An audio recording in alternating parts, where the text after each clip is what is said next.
দাদার চরিত্রে অভিনয় করতে ভয় পাচ্ছেন রাজকুমার রাও নিজেই জানালেন অভিনেতা। তবে তাকে সাহায্যের আশ্বাস দিয়েছেন সৌরভ গাঙ্গুলি নিজেই। আসছে সৌরভ গাঙ্গুলির বায়োপিক, যেখানে মুখ্য ভূমিকা বলুন বা সৌরভ গাঙ্গুলির চরিত্রই বলুন, দেখা যাবে রাজকুমার রাওকে। আর এটা ছিল বাংলার মহারাজের ইচ্ছে। আসলে সৌরভ গাঙ্গুলি নিজেই তার বায়োপিকের জন্য অভিনেতা রাজকুমার রাওকে বেছে নিয়েছিলেন। তার মতে রাজকুমার রাও ভীষণ উঁচু দরের অভিনেতা হওয়ায় তিনি পারবেন তার চরিত্র ফুটিয়ে তুলতে।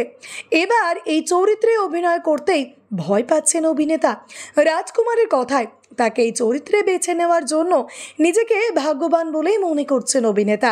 সেই সঙ্গে তার বাংলা উচ্চারণ নিয়ে একটু ভয়েই রয়েছেন তিনি। তাই ইতিমধ্যেই বাঙালি স্ত্রী পত্রলেখার কাছে বাংলা উচ্চারণ শিখছেনও মন দিয়ে। বাংলা উচ্চারণ না হয় তিনি শিখে যাবেন, কিন্তু এখন অভিনেতার চিন্তা হয়েছে অভিনয়ে নিজেকে একজন দক্ষ ক্রিকেটার হিসেবে কিভাবে ফুটিয়ে তুলবেন তাই নিয়ে। অভিনয়ের দিকটা তিনি দেখে নিলেও তাকে তার চরিত্রের মধ্যে ফুটিয়ে তুলতে হবে। ব্যাটিং, বোলিং, ফিল্ডিং সবেতেই তুখোর একজন প্লেয়ারকে, অর্থাৎ ক্রিকেটের পরিভাষাতে তাকে নিখুঁত হতে হবে। আর সেখানেই ঘাবড়ে যাচ্ছেন অভিনেতা।